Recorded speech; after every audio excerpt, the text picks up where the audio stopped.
Yeah, so we use the idea of branching, and branching, I think, is nicely represented by this example here. This is an example where there's lots of branches. Kind of looks like a tree with branches, right?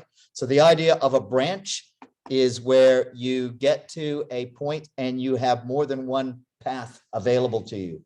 And that can happen in a computer program or algorithm. We can have a place where we can go one way or another. And the way that we implement that in our computer algorithms, we use in a flow chart a decision box, right, which is a diamond. We can use a diamond, or if we're using a pseudocode or a computer program, we use an if-then structure.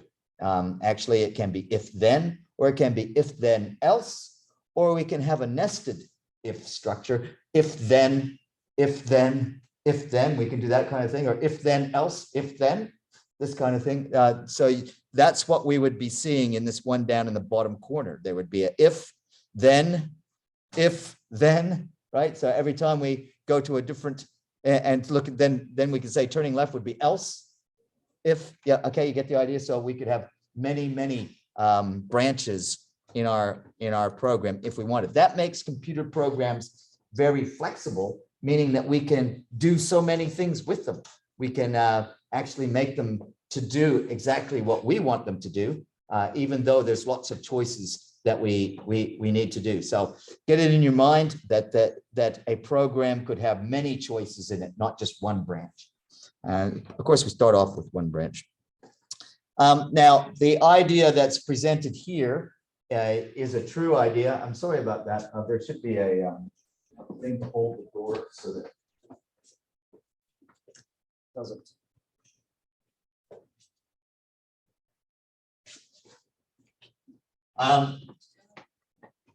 Remembering back to lesson 1 or 2, we were talking about computer architecture and about the Van Neumann architecture and the fetch, decode, execute. Remember all that? Do try and remember that, because that's going to show up in the quiz. That'll show up in the quiz. You better know about fetch, decode, that type of thing. And you better know about a CPU and about processing one line of code at a time. And so as the lines of code are fetched from the memory, then they are decoded and processed one at a time. That's how it works. Now, in our machine code, when we had our assembly language, assembly was our second generation language. Assembly language, what you could do is you could say, okay, what we're going to do at this point, when we're going to go down the code, this line of code, this line of code, this line of code, but this line of code here is going to say something like jump to, and maybe it'll jump ahead, or maybe it'll jump behind. So what will happen is our sequence will go out of order. So we can get out of order with the oldest programming languages. You could do that with a jump to, or go to. But with our modern programming languages, high level programming language, like Python, Pascal, C, you have a structure which would be a if. So if some condition is true, then we're going to go in, do some other bit of code.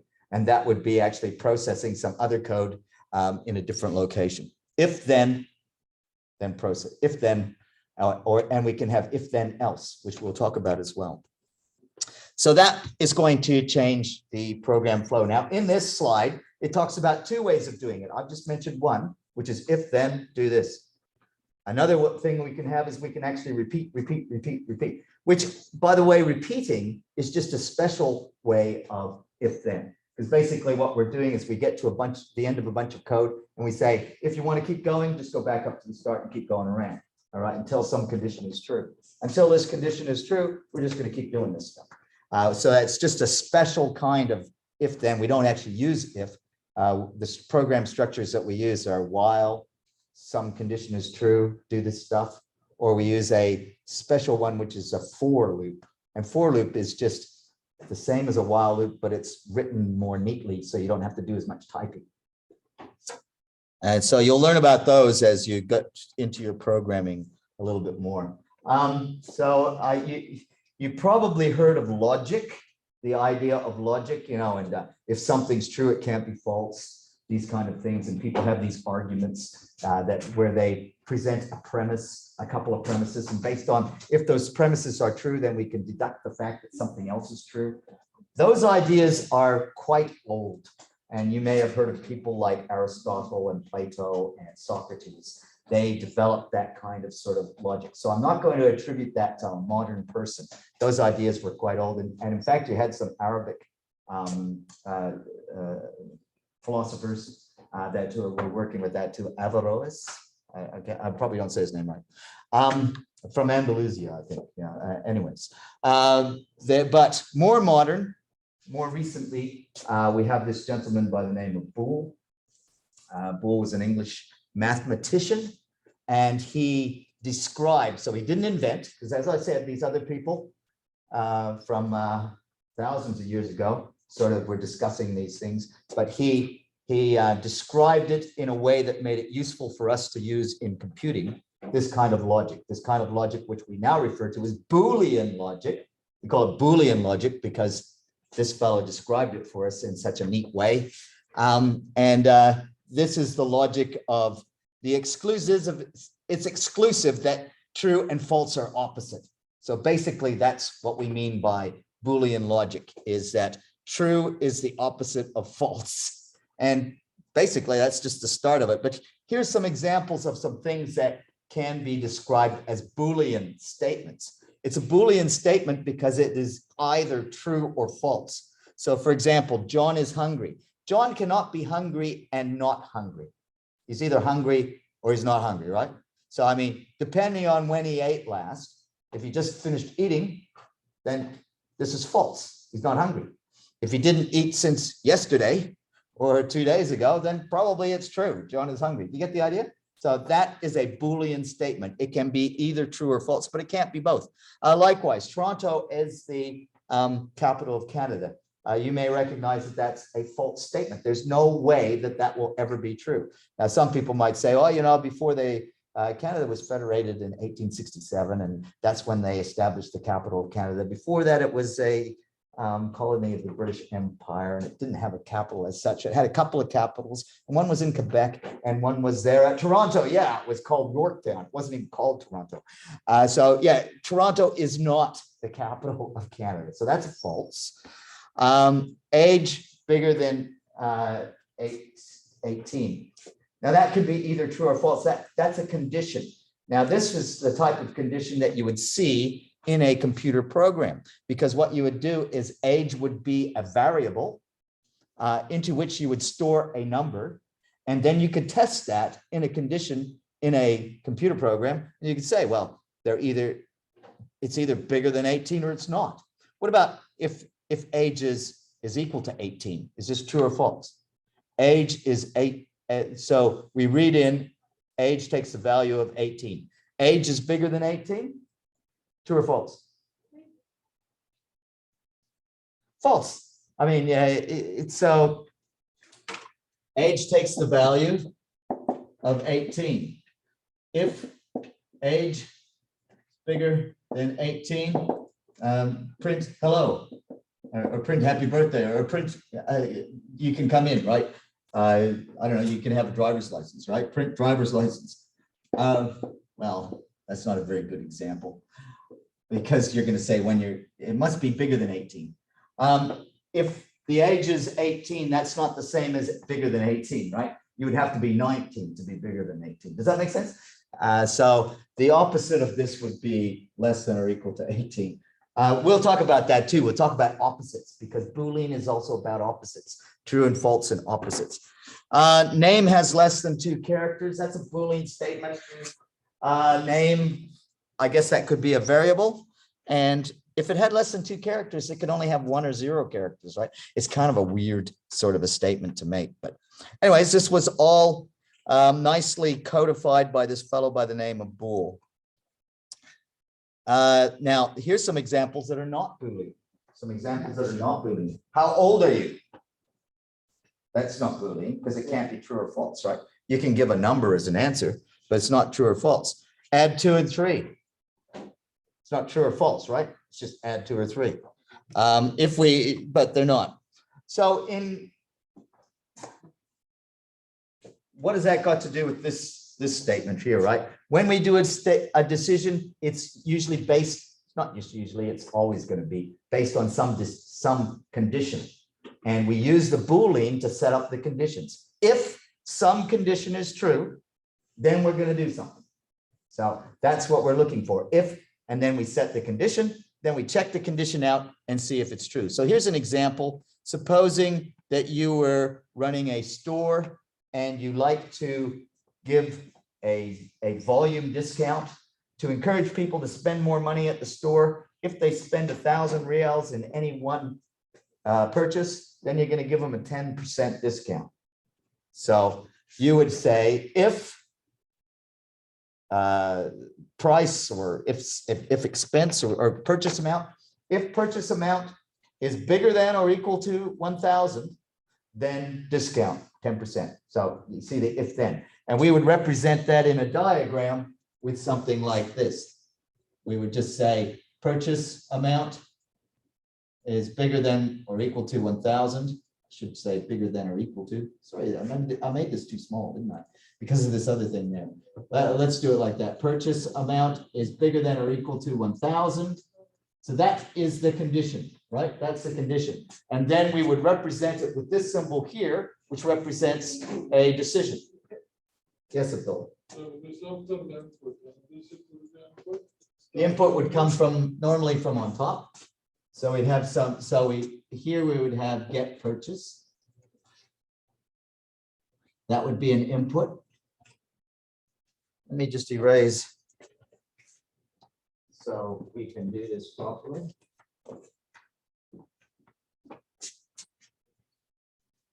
So usually we do this like this.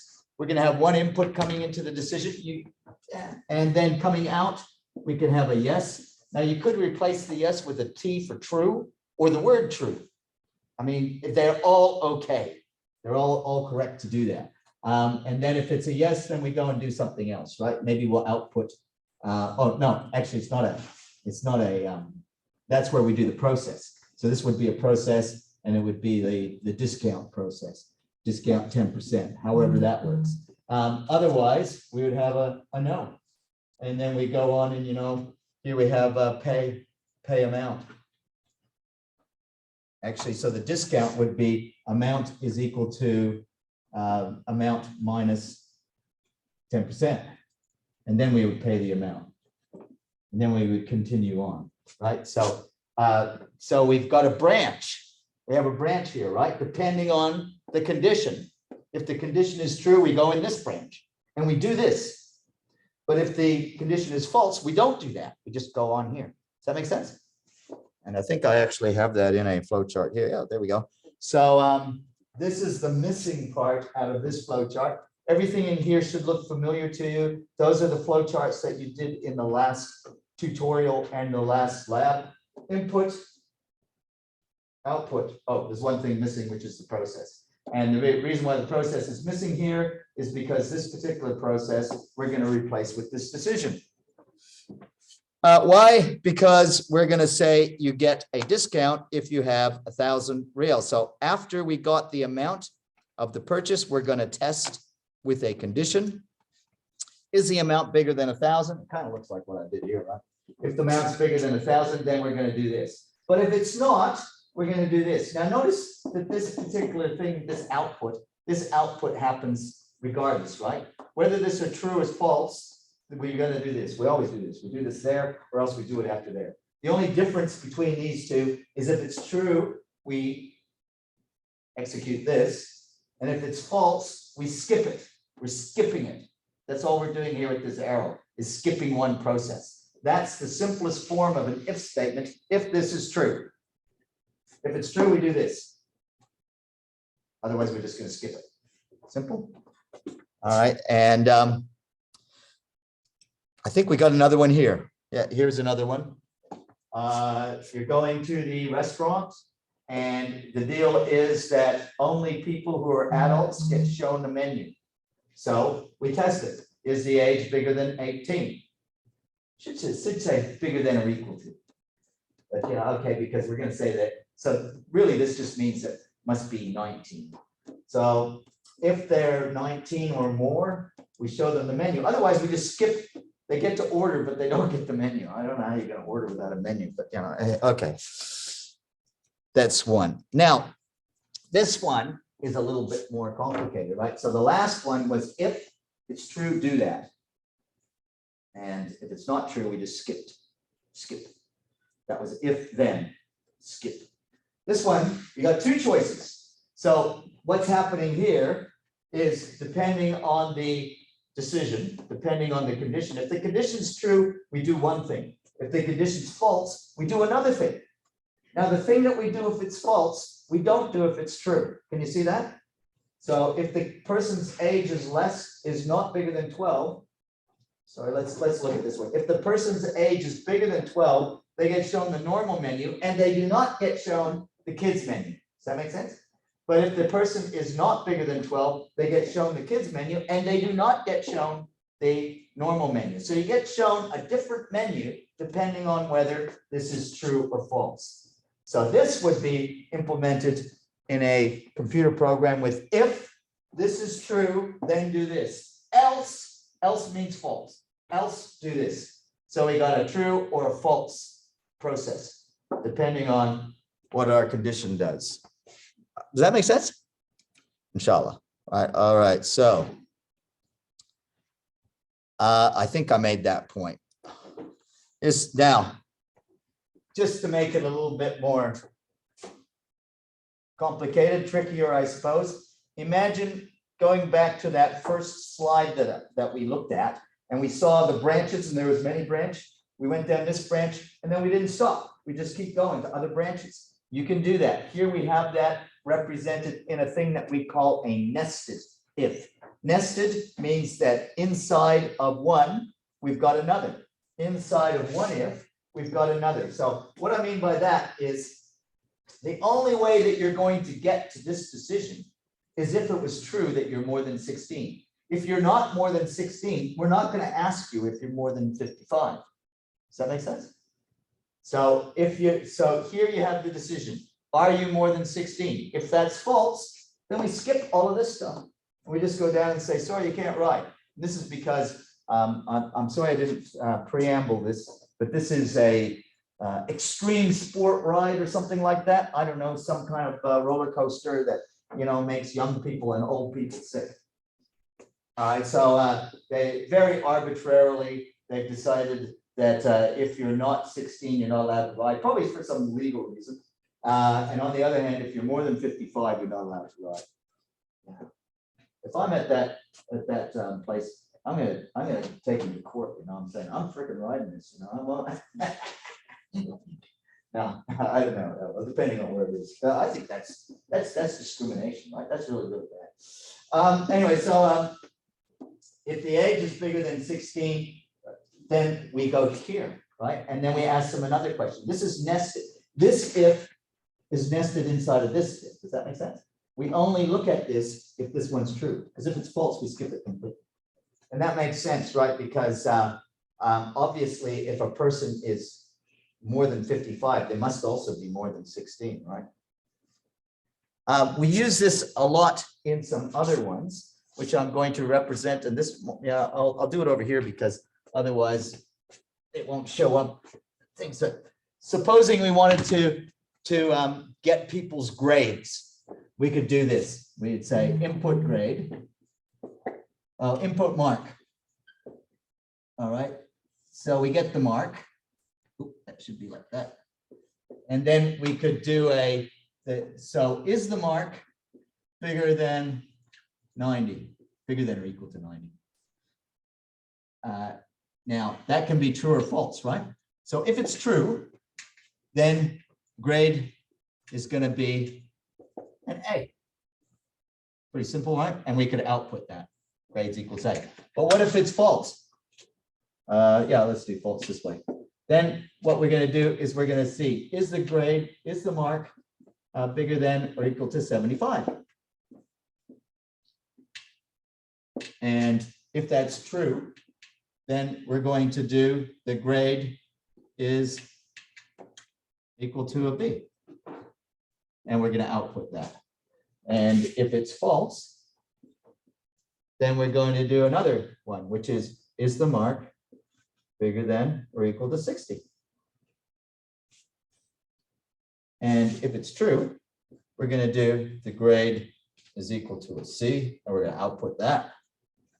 And if it's false, we're going to do the grade is equal to an F, and we're going to output that. And all of these will join up to the end. Does that make sense? Nested if, right? Now, how this works, just I hope you see this. If the mark is bigger than 90, we get an A and we quit. The program quits. Doesn't even look at these things, right? These things are nested. We only do this if this is false. If this is false, then we got to test it again. If it's bigger than 75, grade B, quit. But if it's false, we have to keep going. We keep going until we get to either here or here, depending on if this is true or false. So the nested if, we've got if conditions that are being tested, but only inside another if. Does that make sense? How we would write this as a program, by the way. Yeah, I can erase that because it's over there. Is you would just say something like this, you know, grade mark takes the value of whatever input. If mark bigger than equal to 90, this would be in Python, which looks a lot like pseudocode. Then we'd say print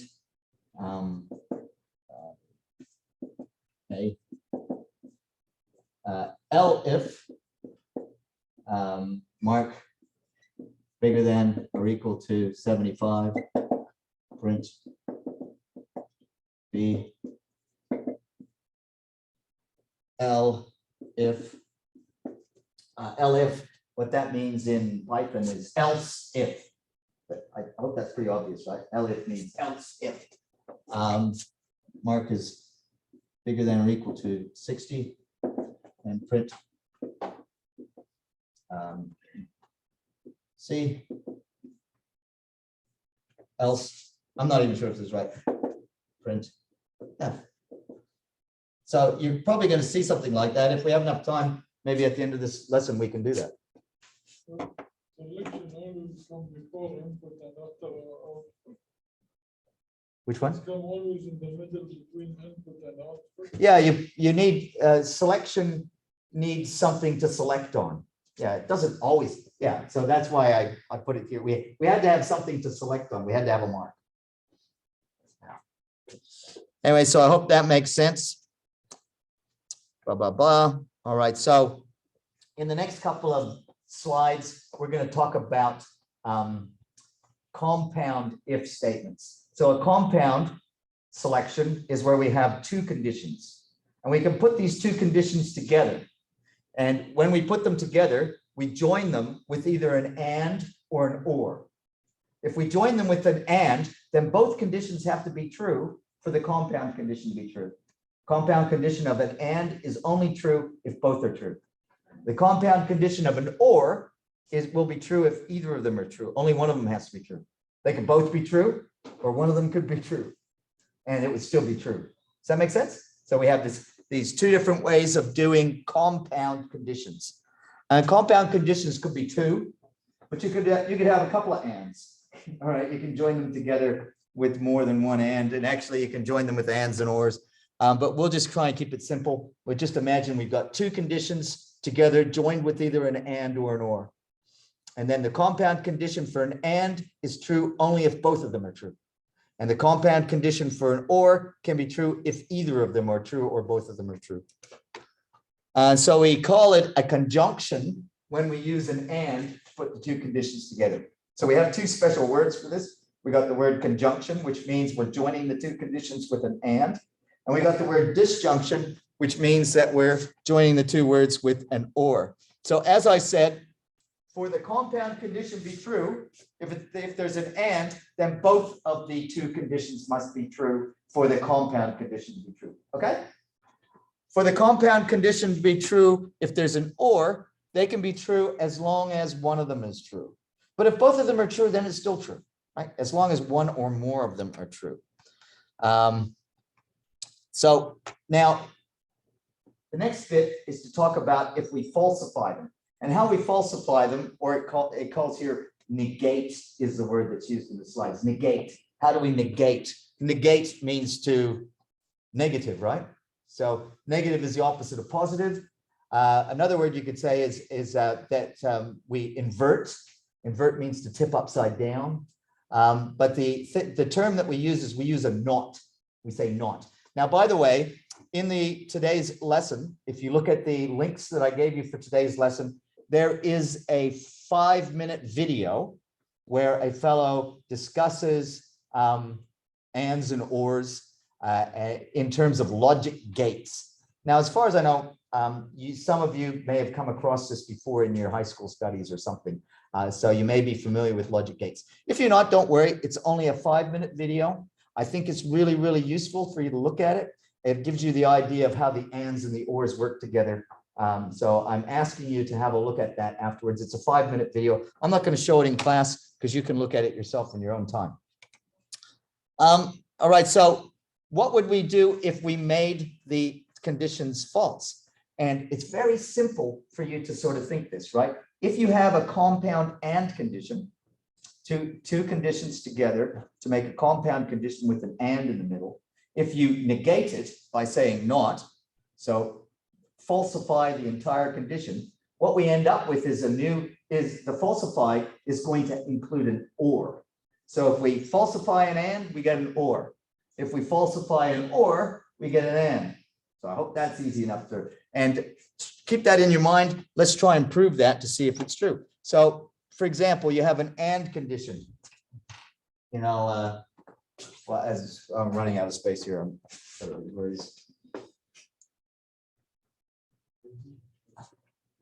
so condition A and condition B. Now, that together is a compound condition. We can say not, which means to reverse it, to make all of that false. If this is false, then what it'll be is neither condition A or condition B. Does that make sense? Or it could be condition A or condition B, but not both of them together. Does that make sense? Then it would be, it can't be that both of them are true. Now, on the other hand, if we have an or here and we make it a not, then all we're saying is it can't be that both of these are true. And so let's look at it with an example. The car is clean and it's new. Two conditions. Please notice the two conditions. I skipped over that to get to the easier idea. All right, that's why. So don't be hung up if you looked at that other one and said, what did that mean? I went quickly to this because this is easier way to understand it. The car is clean, that's one condition, and it's new, which is another condition. Two conditions joined together with an and. So I'm sure that you'll be able to understand this. For this statement to be true, so this is a statement which is a compound condition. If I put brackets around that and I said, is it true that the car is clean and new? For it to be true, the car must be clean and it must be new. If the car is dirty and new, it's not true. If the car is old and clean, it's not true. If the car is old and dirty, it's not true. The only way it can be true is if the car is clean and new. Does that make sense? Now, you have this concept, and it's shown in the video that I'm recommending that you watch, that I put the link there. The video shows you the concept of a truth table. And the truth table will sort of make this sort of easier to understand. So I am recommending you look at that video. So if the car is clean, but it's old, one of these things is true, but the other one's false. So the entire statement becomes false. As long as one thing is false, if anything is false, then the entire statement is false. Does that make sense? When we do an and, if anything is false, then the entire statement is false. So if it's dirty, but it's new, it's still false. And if both things are false, then it's still false. So any falsity makes the entire statement false. Does that make sense? Maybe that's an easier way of understanding it. Now, if we put a not around it, if we said your car is not clean and new, not would just mean that, okay, well, one of these things is false, right? Either it's old or it's dirty. Your car is either old or dirty. So when we not and we end up with a statement which is an or, because if either of these things is true, then it's not clean and new. Does that make sense? If it's dirty or it's old, then it's not clean or new and new.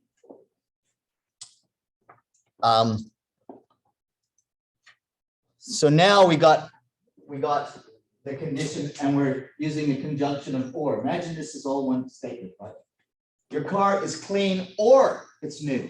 Now in this case, as long as one of these things are true, the entire statement's true. Does that make sense? All we need is one of these things to be true. If it's clean, then it's true.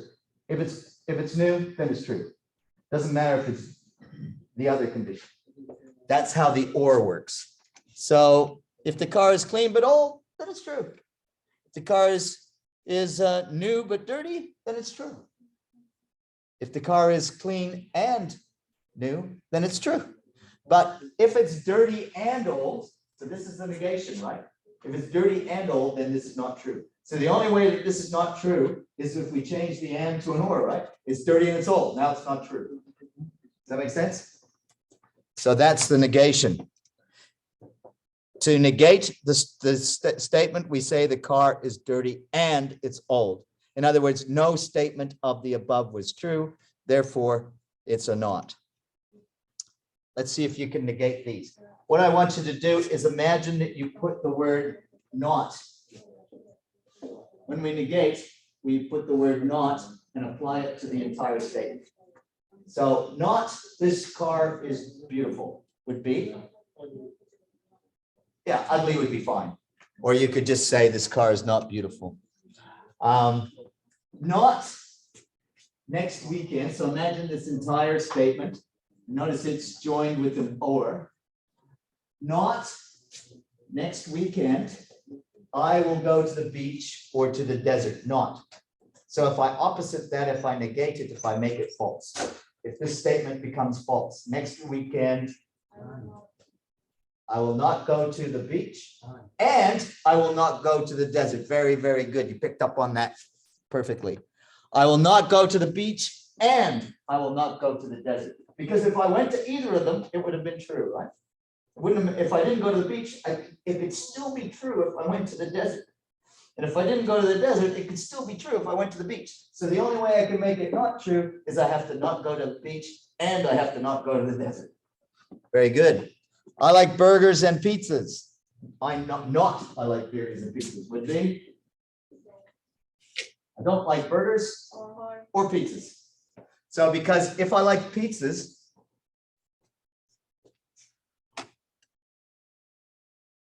but I didn't like burgers, it would still be false, right? Because I have to like both of them.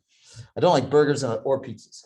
So I can't like either of those. They both have to be false.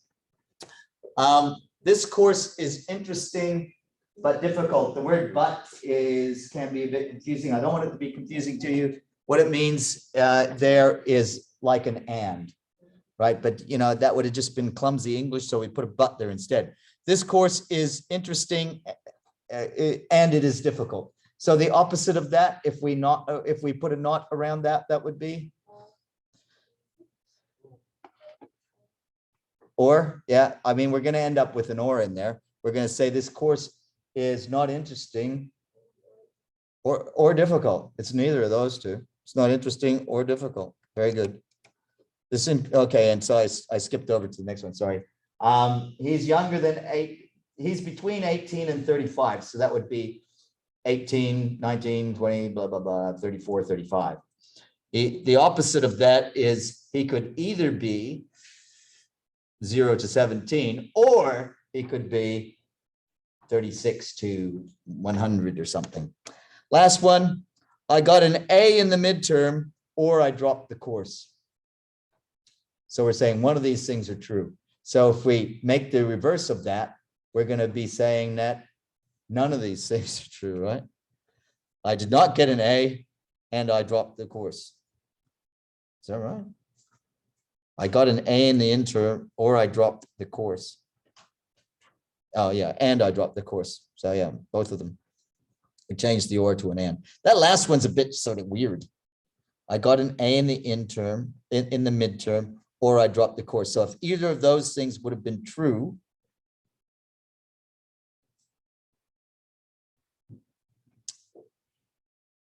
then the whole thing would have been true, right? Or I dropped the course. Oh, yeah, that's why there's a not there. I did not get an A in the midterm and I dropped the course.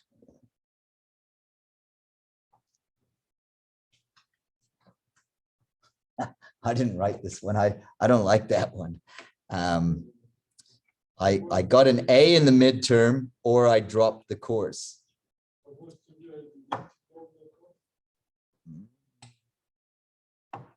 I did not get an A in the midterm. That's fair enough. And I dropped the course.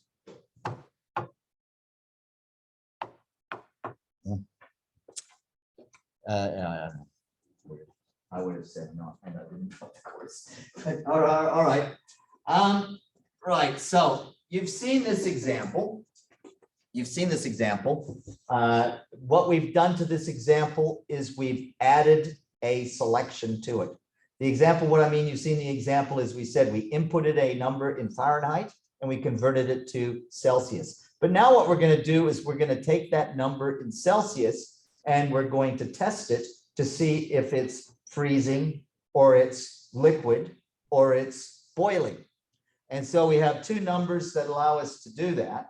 So you might remember this from your high school chemistry or physics or whatever. But if the temperature is less than 0, then it's freezing. If the temperature is more than 100, then it's boiling. In between 0 and 100, it is liquid, correct? So that's phase changes of water. And we could represent this like this. So we would, we got our program and we, I need a different pen, that one's not working. Yeah, that one's not working very well either. Let's try it. I'll try priming it a bit. Okay, so we're going to get the temperature in Fahrenheit, right? And then we process the temperature to get the Celsius. Celsius is equal to the Fahrenheit temperature minus 32 multiplied by 5 over 9. You might remember that from last time. If you did the tutorial in the lab, you will remember this, right? Remember that? And now we're going to test it. So if the temperature in Celsius is less than or equal to 0,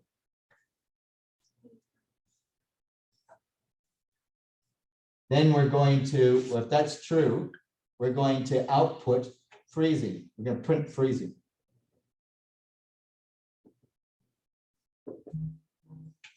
So I'm showing that as an output.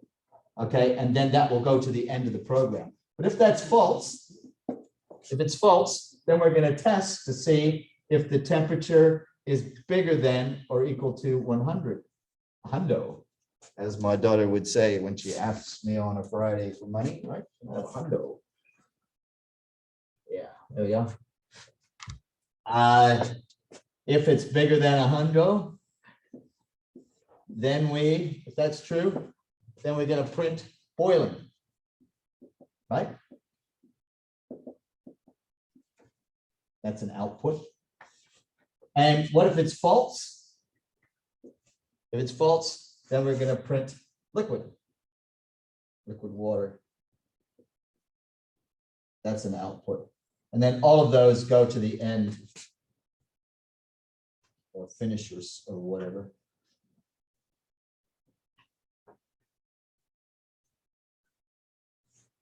All right, so these are arrows.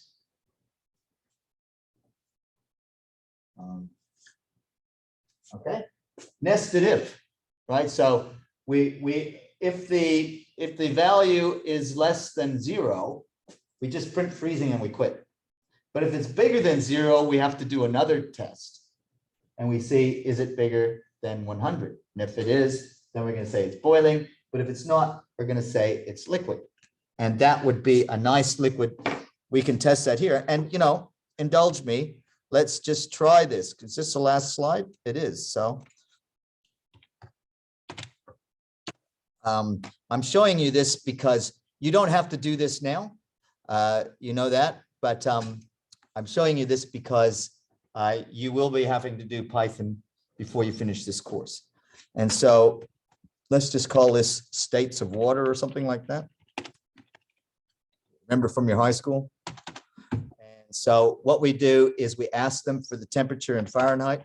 Fahrenheit, we're going to take the input from the user. This is how you do it in Python. As I said, you don't have to do this now. I'm not asking you to write programs, but but you will have to later. So we get the temperature in Fahrenheit. And then we're going to calculate the temperature in Celsius, and that's equal to the Fahrenheit temperature minus 32. And all of that multiplied by,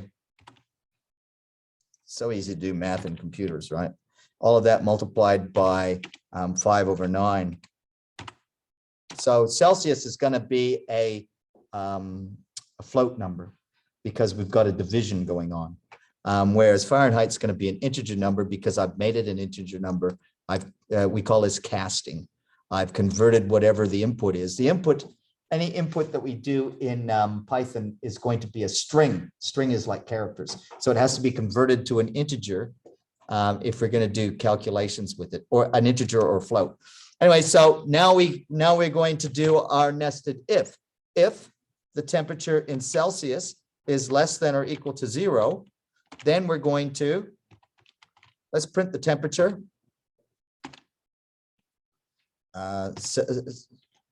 Well, let's just print the temp. So the temperature in Celsius, and then we'll say that that's in Celsius degrees. And then we'll say that that is freezing. That's what we said, right? So we're going to print the temperature and we're going to print the fact that it's freezing. Now, because we got a nested if, how we would do that in Python is we use elif. Elif means else if, right? So then we're going to say, well, what if the temperature is bigger than or equal to 0, equal to 100? I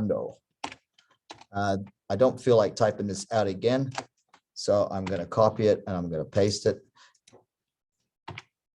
And we're going to print out the C, but instead of freezing, we're going to say boiling. And then lastly, we're going to do else. If all those things aren't true, then it must be liquid.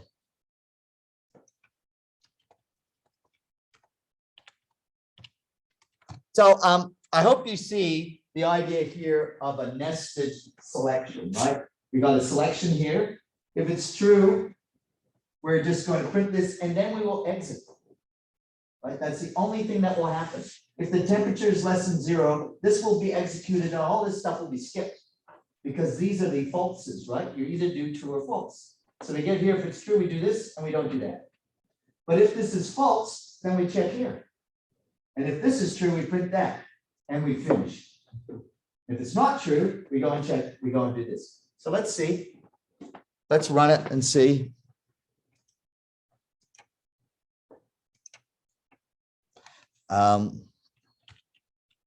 Water phase.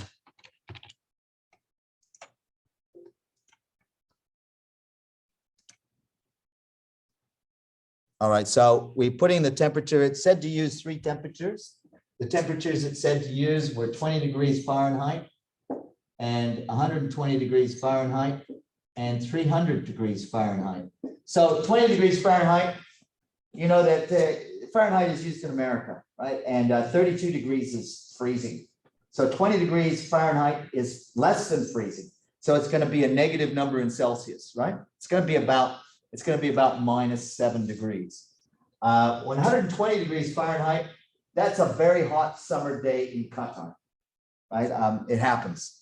It's almost 50 degrees. 300 degrees Fahrenheit, that's boiling. I mean, that's hot. That's cooking temperature, okay? That's your oven temperature. So let's see. Let's try 20 degrees Fahrenheit. This should be a negative number. Yes, it is, and it's freezing. So that worked out. Like I said, it's almost 7 degrees. The calculation was we put in a 20 degrees. It calculated that and found it was -7. And this was true. So this was processed, but these other two were not. All it did is say freezing. Let's try it with the 120 degrees. 120 degrees, that's liquid water, right? It's a very hot day in Qatar. Yeah, so that's liquid. So what happened there is that 120, when that was converted to degrees Celsius, it came out as 49 degrees. 49 degrees is not less than 0, so this was false. So it then went and processed this, and that was not true. And so it didn't do the boiling. So then it went and did this, and it printed that it was liquid. Does that make sense? So it went and tried all of those things and ended up saying liquid. Let's do the last one, which is 300 degrees. This is cooking temperature, and that would be 148 degrees Celsius, which, yeah, you can cook food very nicely at that temperature. So how that one worked, we put in the 300, that converted to 148. That was not less than 0, so this was false. So we went and did the elif. Was it bigger than 100? Yes. So this was true, and we did this and finished. Does that make sense? That is a nested if. And that's kind of enough for today, unless you want to talk about the test. But maybe we can talk about the test in the next lesson tomorrow. I've got a lesson tomorrow at 12. All right, for anybody who came late, there was sort of like an executive decision made at the start of the class, and that was that students wanted to have the test on Wednesday. I did a vote, and it was unanimous amongst the people who were here. They wanted to have the test on Wednesday. So tomorrow, but that's contingent on you guys being discreet. You understand discreet? And you don't go blabbering around to other people, because otherwise they'll all be wanting to change test dates all the time. We're not really supposed to change test dates. I only let the test date change because I have another test on that day as well. So it's good for them. It's good for you. Okay.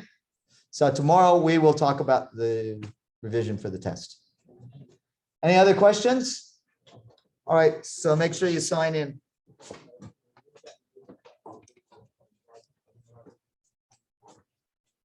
Can't believe I recorded all that.